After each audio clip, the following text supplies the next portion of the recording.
नमस्कार दोस्तों, स्वागत है आप सभी का हमारे इस चैनल सनातन ज्ञान गंगा पर। दोस्तों, अगर आप जीवन में कुछ नया सीखना चाहते हैं तो इस चैनल को सब्सक्राइब जरूर करें। श्री शिवाय नमस्तुभ्यम। हर हर महादेव। दोस्तों, कल गुरुवार के दिन पड़ रही है गुप्त नवरात्रि की चतुर्थी तिथि और पूज्य गुरु जी कहते हैं कि अगर इस चतुर्थी तिथि में आप एक चुटकी हल्दी के इस विशेष उपाय को करते हैं तो यकीन मानिए आपके जीवन की सारी समस्याओं का अंत हो जाएगा। आपके भाग्य में अगर दुख, तकलीफ, कष्ट ये सब लिखा हुआ है तो हम यकीन दिलाते हैं कि गुप्त नवरात्रि में हल्दी के द्वारा किया गया ये उपाय आपके जीवन के दुर्भाग्य की उन लकीरों को पूरी तरह से बदल कर रख देगा। अगर आप माता रानी के सामने यह विशेष उपाय करते हैं तो आपके जीवन में धन धान्य की वृद्धि होगी। आपको कभी भी व्यापार में, नौकरी में तकलीफ नहीं होगी। और अगर घर में लड़ाई झगड़े या कष्ट बहुत ज्यादा है तो आपके जीवन से इन सभी समस्याओं का अंत हो जाएगा। तो चलिए जानते हैं क्या है हल्दी वाला उपाय।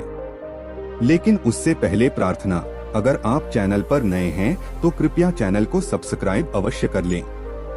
क्या आप सभी जानते हैं कि चतुर्थी तिथि का बहुत ही विशेष महत्व होता है।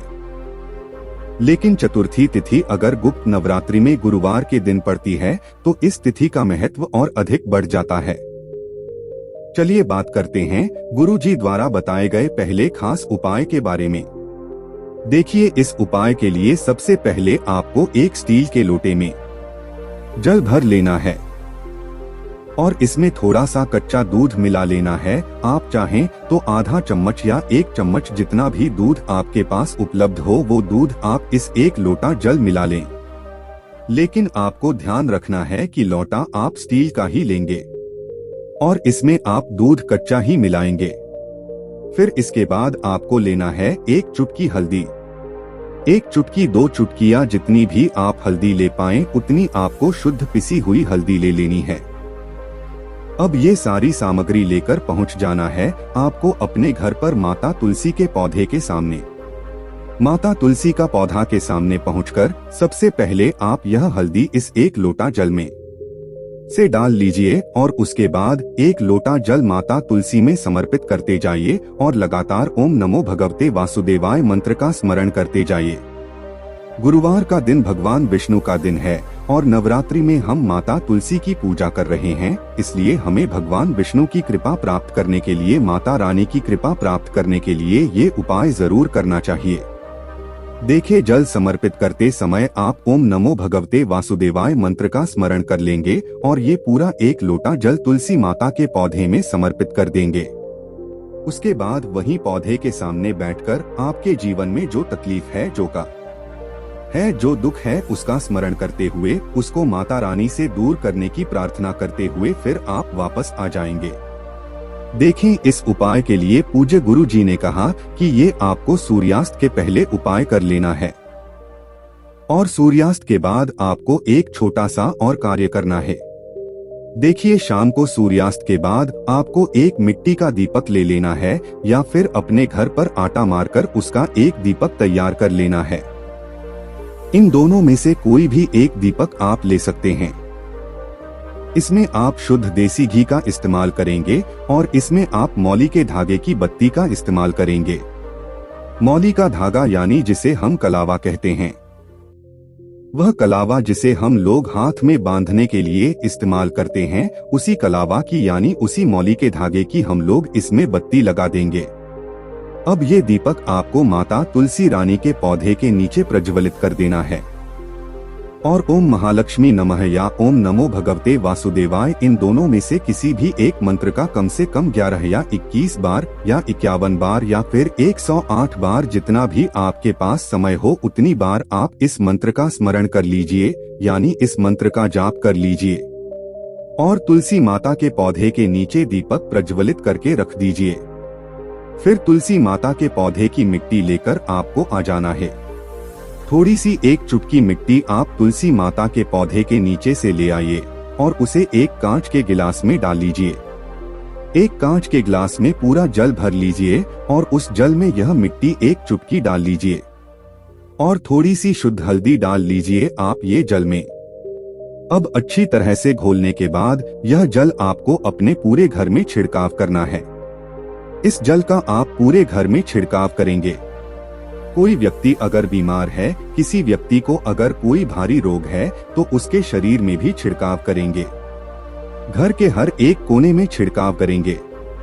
बस आपको ध्यान रखना है कि किसी भी अशुद्ध जगह पर आपको इस पवित्र जल का, इस डिब्बे की जल का छिड़काव नहीं करना।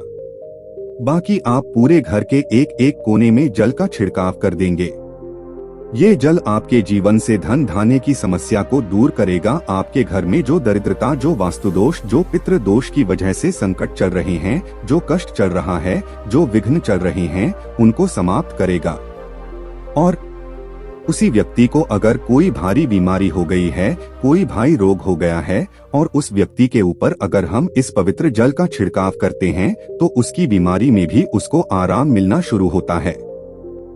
गुरु जी कहते हैं कि नवरात्रि के गुरुवार के दिन अगर हम यह विशेष उपाय करते हैं, तो हमें इन सारी समस्याओं में आराम मिलना बहुत ही शीघ्रता से शुरू हो जाता है। इसलिए आपको ये उपाय अपने घर पर जरूर करना चाहिए। अब इसके बाद बात करते हैं पूज्य गुरु जी द्वारा बताए गए दूसरे खास उपाय की। देखिए, दूसरा उपाय आपकी किसी भी प्रकार की मनोकामना को पूर्ण करने के लिए है। गुप्त नवरात्रि के इन दिनों में अगर हम शिवलिंग के सामने यह विशेष उपाय करते हैं, तो हमारी किसी भी प्रकार की मनोकामना बहुत ही आसानी से परिपूर्ण हो जाती है। देखिए, इस उपाय के लिए आपको सिर्फ एक बेल पत्र की जरूरत पड़ेगी, लेकिन आप ध्यान रखें कि बेल पत्र कहीं से भी कटी फटी नहीं होनी चाहिए। और बेलपत्र की डंडी के आखिर में जो दूत होता है, यानी जो गांठ होती है, वो भी नहीं होने चाहिए। आपको पूरी एक बेल पत्र ले लेनी है और साथ ही साथ एक लोटा जल ले लेना है। आप ये दोनों सामग्री लेकर आपको पहुंच जाना है शिवालय। गुरुजी ने कहा कि आप यह उपाय पूरे दिन में किसी भी समय कर सकते हैं। सुबह से लेकर शाम तक जब भी आपके पास समय हो, तब आप शिवालय जाकर इस सुंदर से उपाय को कर सकते हैं। देखिए, जब आप शिवालय पहुंच जाएंगे तो सबसे पहले आप यह एक बेल पत्र जो आप लेकर गए हैं, इस बेल पत्र के तीनों पत्तियों में से किसी में भी आप थोड़ा सा पीला चंदन लगा दें, या थोड़ा सा शहद लगा दें, या थोड़ा सा सफेद चंदन लगा दें, या फिर एक इस पत्ती के ऊपर रख दें। कोई भी सामग्री आप बेलपत्र की पत्ती में लगा दें, या फिर ये चावल रख दें। यह सामग्री आप अपने घर से पहले से ही ले जाएंगे। अगर आपके पास पीला चंदन है, सफेद चंदन है, या लाल चंदन है, या फिर शहद है, और या पर चावल का एक दाना है, इनमें से कोई भी सामग्री आपके पास है, तो आप बेलपत्र की इन तीनों पत्तियों में से किसी भी एक पत्ती पर लगा दीजिए। और फिर उसके बाद बेलपत्र अपने हाथ में रखते हुए आपको अपनी विशेष मनोकामना को पूर्ण करने के लिए महादेव से नहीं, बल्कि माता अशोक सुंदरी से प्रार्थना करनी है। पूरी भक्ति से प्रार्थना करेंगे आप माता अशोक सुंदरी से, और फिर ये बेलपत्र आपको माता अशोक सुंदरी वाले स्थान पर समर्पित कर देना है।